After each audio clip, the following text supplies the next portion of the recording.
Gracias a EAPN por el trabajo, por la sesión que hoy vamos a tener con esta radiografía de la pobreza y un placer compartir opinión con todos vosotros. Yo creo que con lo que hemos leído, ¿no?, del propio informe técnico, queda muy claro que una democracia avanzada no puede permitirse que más de 12 millones de personas se encuentren en situación de exclusión social y de pobreza. O sea, yo creo que hemos avanzado, pero claramente no es suficiente.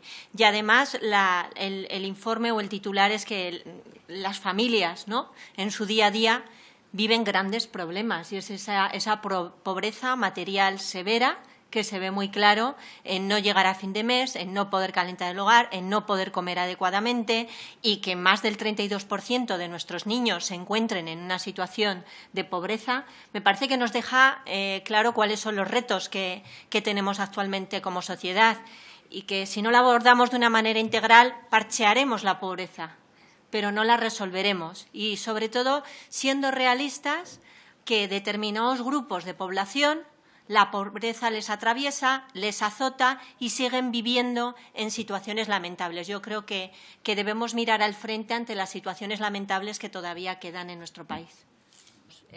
Datos en nuestro país disponemos. Se presentan los informes y sabemos dónde están los focos más severos de la pobreza. Miren, en nuestro país tenemos 200 poblados chabolistas. Pongo un dato encima de la mesa. Y la gente que vive ahí, principalmente personas gitanas y personas migrantes, tienen una vulneración en cascada de derechos. No tienen derecho a los suministros, no tienen derecho a la alimentación, no tienen derecho a la educación, no ven garantizado ninguno de sus derechos. Empecemos a poner en marcha, cuando hablamos de las políticas públicas, y agradezco que estén aquí mis excompañeras del Congreso, porque cuando diseñamos las políticas hay que priorizar. Y lo que no podemos hacer es dejar a las personas que se encuentran en peor situación como están. Doy otro dato, que además todos sabéis que a mí me afecta mucho cuál es la situación del pueblo gitano, porque a veces pasamos desapercibidos por todos los sitios. 6 de cada 10 niños gitanos no terminan la educación secundaria obligatoria, con un 89% de pobreza infantil que afecta a la población, a los niños y a las niñas y adolescentes gitanos. Hay medidas, claro que hay medidas que se pueden poner en práctica con programas específicos y aquí lanzo el guante, es que la política pública tiene que aprovechar el lazo el tercer sector en España es un tercer sector muy especializado para saber cómo abordar la realidad de la pobreza de las personas con discapacidad, de las personas sin hogar, de las mujeres, de las personas gitanas. Si tenemos un tercer sector muy especializado, hagamos trabajo y política pública engarzando con la ejecución del tercer sector y con la propia propuesta. Y lo digo porque son los que están cerca de la realidad cotidiana. Porque podemos tener discursos filosóficos todos los que queramos. De garantías de derecho, yo estoy de derecho porque soy una utópica de la defensa de la igualdad, ¿no? Pero lo que quiero es esa igualdad real. Hay que ponerse a trabajar. Y yo creo que falta mucha voluntad política. O sea, hay voluntad política, pero no la suficiente. Porque sabemos dónde están determinados focos de problema y parece pues que ahí los dejamos pasar, y por eso uno de los resultados del informe es muy claro, es que nuestro país puede avanzar, pero los que están abajo quedarse abajo. Y a mí eso también me parece preocupante. Yo creo que el papel de la Administración es fundamental. O sea, estamos hablando de garantía de derechos fundamentales, o sea, sí, que es real, ¿no? Hablas de educación, de vivienda, de salud, y hay una responsabilidad. Yo creo que también está bien poner la responsabilidad a quién corresponde, ¿no? O sea, se nos olvida el 9.2 de nuestra Constitución. La garantía de derechos, hay un deber por parte de nuestras administraciones. Otra cosa es que lo hagan mejor, lo hagan peor. Ha habido y hay un escudo social claramente que tiene sus frutos, porque si no estaríamos hablando de otro tipo de porcentajes. Ahora bien, la pobreza se hereda. Las cuestiones asistencialistas, yo no utilizo casi nunca la palabra ayuda, porque creo que cuando a alguien tienes que cubrirle necesidades básicas es un derecho, o sea, ni más ni menos, no es. Ahora bien, ojo con el asistencialismo, porque si no, los ciclos de pobreza se mantienen. Si yo adjudico una prestación a determinada familia que se encuentra en una situación de pobreza y no lo acompaño de esa visión integral que tiene que ver con la educación y con el empleo, la siguiente generación de esa familia seguirá viviendo en pobreza. Y es que además tenemos un esquema social, y os comparto un poco reflexión, es que parece que determinados grupos de población nos corresponde estar en pobreza. Y os lo digo por la propia sensibilidad de la sociedad. O sea, yo a veces me he sentido como un marciano porque soy una mujer gitana de clase media y con una posición, digamos, bien posicionada en la sociedad. ¿Cuántos gitanos, cuántas gitanas veo en esta posición? Y desde fuera se ve todo como una excepcionalidad, ¿no? Porque parece que a los gitanos lo que nos corresponde es estar en ese imaginario social.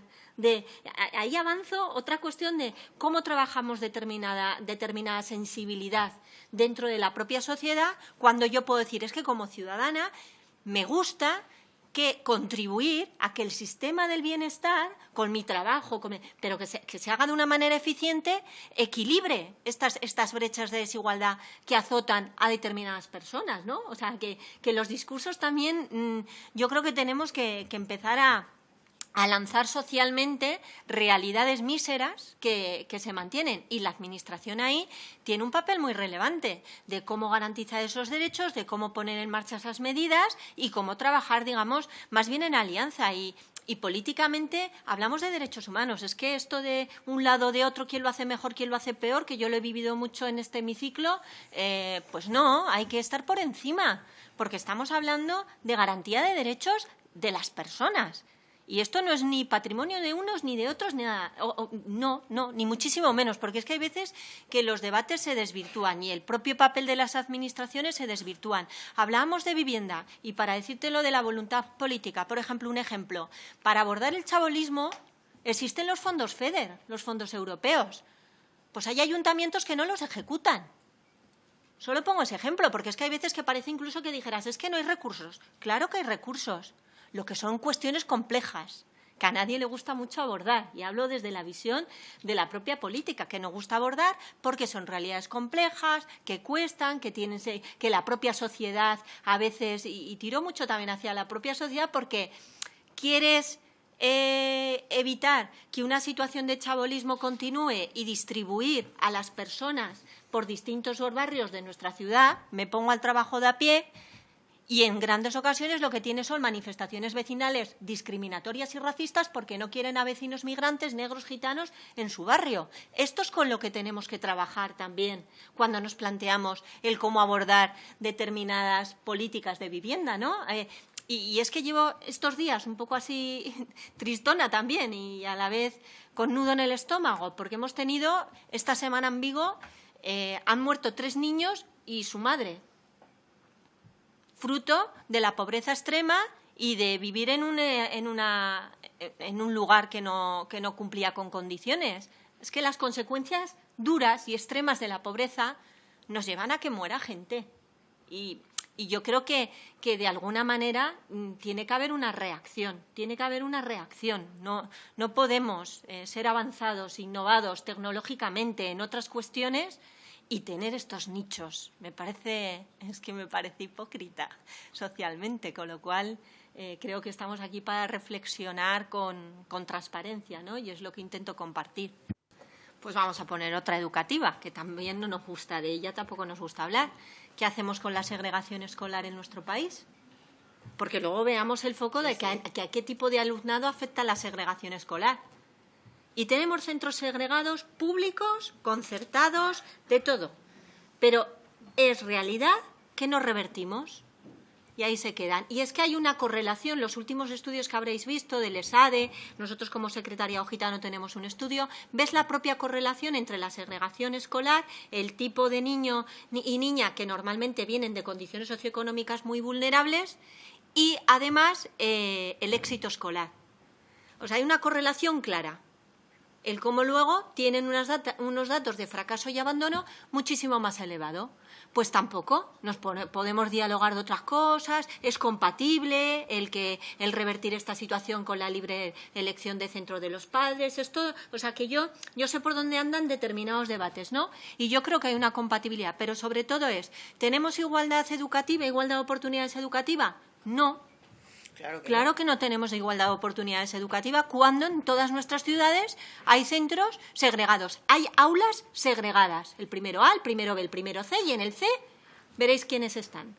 Estas son realidades con las que contamos en el día a día, que condicionan la vida en materia educativa, y luego la Ley de Educación habla de una educación inclusiva.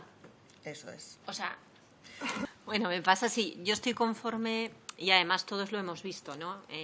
En nuestro país la política de vivienda ha sido inexistente.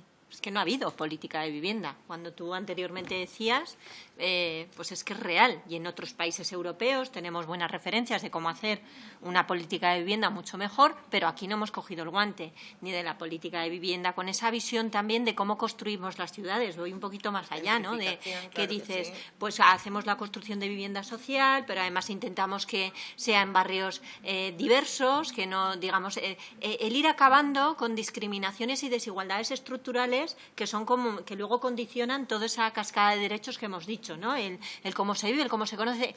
Y luego también un enfoque positivo de la diversidad, porque creo que se nos olvida. Ya nuestra sociedad es diversa, nuestras empresas tienen que ser diversas, nuestros poderes públicos tienen que ser diversos. Pero es que la diversidad enriquece porque es la composición actual de nuestra sociedad. Y a veces también parece que de estas cosas pues hablamos poco, y dentro de lo que es la propia, el cómo se aborda la pobreza, hay que tener un enfoque también de este tipo. Y añado otra cosa al debate que ha salido en el propio informe.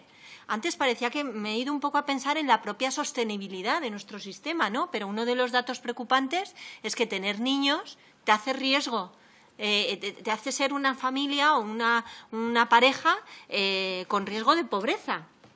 Tendremos que hacérnoslo mirar esto, porque con nuestros índices de natalidad, el sistema de precariedad, el cómo la precariedad además nos afecta mucho más a las mujeres, y la encrucijada en la que nos vemos cuando quieres un desarrollo profesional, yo lo digo porque, claro, hemos hablado de la precariedad laboral, de cómo luego tienes pensiones que son precarias, cómo tienes, hemos hablado de los jóvenes, si ni siquiera se pueden emancipar, cómo van a pensar en ser padres, madres, cómo van a pensar en ello. O sea, que la propia sostenibilidad nos tiene que hacer dar una vuelta. Porque si no, realmente, o eres rico, de esos ricos que tienes, vamos, que ya son muy pocos, pero estás en un estrato social que te vas a poder permitir mantenerte pues con lo que tú tienes, o realmente el sistema se hará pues muy difícil. Y creo que también tenemos que tener el compromiso de hacia la nueva generación, hacia nuestros mayores, hacia tal, brindarles una posibilidad. Y eso pasa también por hacer el sistema de alguna manera sostenible, ¿eh? Y tenemos ahí datos en el propio informe que a mí me parece que apuntan debilidades. Eso está muy bien. Me alegro mucho que lances esta reflexión, porque destruye bulos relacionados con el estigma de determinados grupos de población, que parece que los que reciben son los que están abajo, y parece incluso a veces que hay un mal uso de esta. Cuando antes se ha hablado de la sensibilización de la sociedad, también iba por esta línea, ¿no? Porque hay veces que hay determinadas visiones, discursos, que parece incluso que culpabilizan al pobre. O sea, es que esto ya es el top, ¿no? O sea, porque yo a veces pienso, fijaros, yo conozco a muchas familias, ¿no?, que están en esa situación de a pie, de no llegar a final de mes, de que sus niños no van. El otro día una madre me decía, pues es que claro, no, al niño lo miran mal en el cole porque no lleva todos los materiales, y eso ya te hace el hacerte el sentir diferente, el bajar al pie de la tierra, ¿no?, de eso, que no tienes luz, o estas cuestiones que pasan por las familias en situación de pobreza. Cuando reciben determinada prestación, no es que esa prestación les hagan vivir en una situación airosa, por favor. O sea, seamos conscientes también. Cuando alguien está recibiendo, una familia actualmente está recibiendo el ingreso mínimo vital, anteriormente hemos dicho, pues tiene que ser esa malla básica para que no caigan más, ¿no? Pero lo que hay que intentar es impulsar formación, empleo, para que esos hogares se vayan transformando. Y son transformaciones a medio largo plazo, son procesos muy rápidos. Pero es que a veces también he escuchado como, fíjate estos, y siento decirlo así, que bien viven porque reciben una prestación. Por favor, o sea, una llamadita también a la calma, ¿no? Y vamos a poner a cada cosa en su sitio, porque con 700 euros no sé cómo vive una familia. No sé cómo vive una familia con niños. Y también está bien destruir bulos. Y no son los que más reciben También está bien distribuir bulos. ¿Cuánto es la cuantía de presupuesto que destinamos a gasto social? ¿Es suficiente? Porque si lo vemos en relación cuando vemos presupuestos generales, ahí también en muchas ocasiones la propia EAPN ha alzado la voz, ¿no? Es decir, el gasto social, ¿cómo estamos dentro de lo que son los propios índices a nivel europeo? O sea, que también eso nos lleva a otras, pues eso, a otras reflexiones, ¿no?, que tenemos que abordar. Yo creo que, así como a nivel de reflexión, ¿no?, que hemos abordado temas como muy reales, ¿no?, de cómo afecta a las personas, a las familias, las situaciones de pobreza, que existen herramientas, y yo creo que también debemos dejar claro que existen herramientas, que nuestro Estado, que el trabajo también del propio tercer sector, o sea, que se pueda liar y que existen herramientas para focalizar, digamos, sobre todo el trabajo, y yo sigo como empecé. Aquellos que están más abajo, los grupos de población a los que les azota muchísimo más la pobreza y la desigualdad estructural en la que viven, creo que es nuestra primera responsabilidad cuando hablamos de pobreza.